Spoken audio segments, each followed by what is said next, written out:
Hello, friends. I want to share another wonderful book by Schimmel called The Butterfly's Treasure.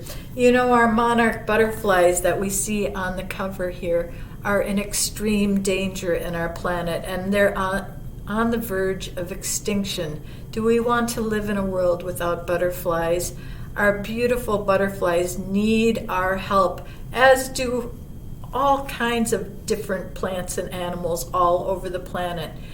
Let's work together to make our planet a healthy place for all life, all the great biodiversity of plants and animals we share the world with. Let's find out about the butterfly's treasure. At the end of summer, in a large field of milkweed plants in North America, a young monarch butterfly caterpillar eats his last meal before going to sleep. Suddenly, far out of the warm blue sky, a giant butterfly lands in front of the caterpillar. It's an old, majestic monarch. His wings are tattered with age, and their bright colors have faded. The old monarch looks around and asks, "Are you the last of this season's caterpillars?" "Yes, sir, I am," answers the young caterpillar with great respect. "The others have already gone to sleep.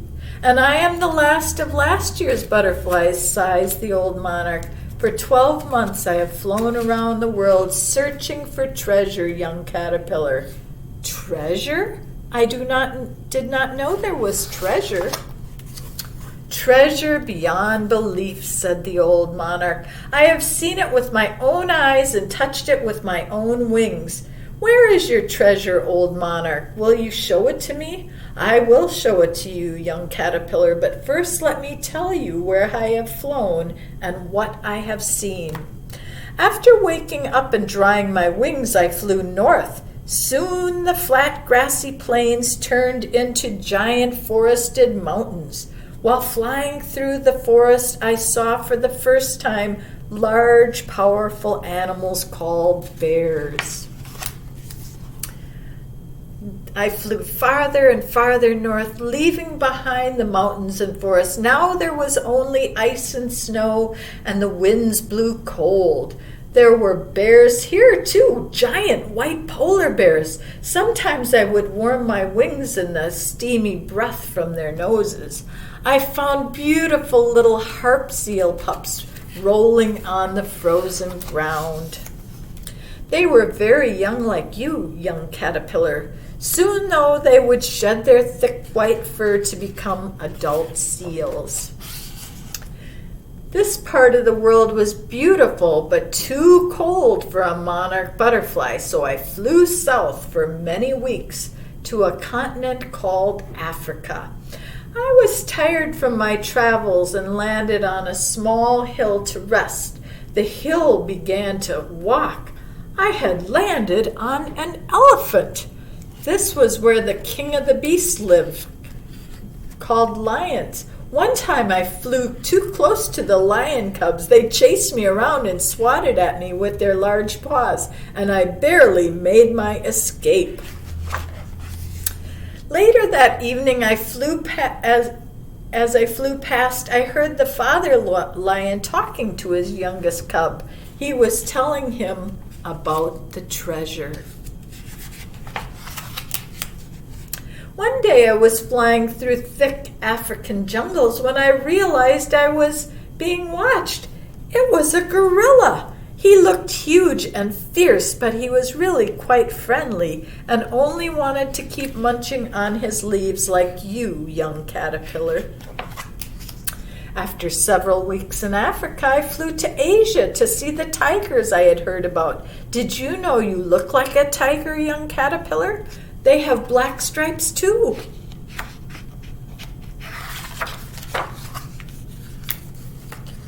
Then I searched the Himalayan mountains in hopes of finding one of the rarest animals of all, snow leopards. Oh, so beautiful. I only saw a few because they are so shy. Lucky for me, they are not afraid of butterflies.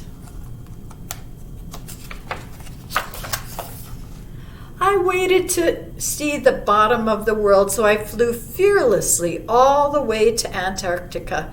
Gigantic sculptures of ice called icebergs drifted in the freezing ocean. I saw thousands of strange little black and white birds called penguins that do not fly, but walk for miles and miles on the frozen snow. Many months had passed, and I knew it was time to go home. As I made my way across the Pacific Ocean, I watched the dolphins play and leap out of the water. I finally reached North America, and my instincts led me back to this milkweed field. Some of the last animals I saw on my great adventure were packs of gray wolves running through the woods. When the old monarch finished his story, young Caterpillar was amazed. But then he remembered, "Hey, wait a minute, old monarch, you never told me where you found your treasure." "But I have told you, young Caterpillar. Don't you see?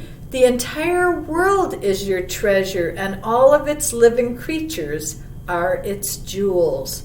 Young Caterpillar thinks about this. "In fact," continues old monarch, "our planet Earth is the most magnificent treasure in the entire universe, and I am one of its jewels," says young Caterpillar, all excited. Old monarch smiles. "Now you know where to look for your treasure, but first it's time for you to go to sleep." Young Caterpillar makes his bed. Here's his chrysalis. As he drifts off to sleep, he hears old monarch whisper, "This world is your treasure. This world is your treasure. This world is your treasure." When he awakens, young monarch stretches and dries his damp wings, then looks around. The old monarch is nowhere to be found.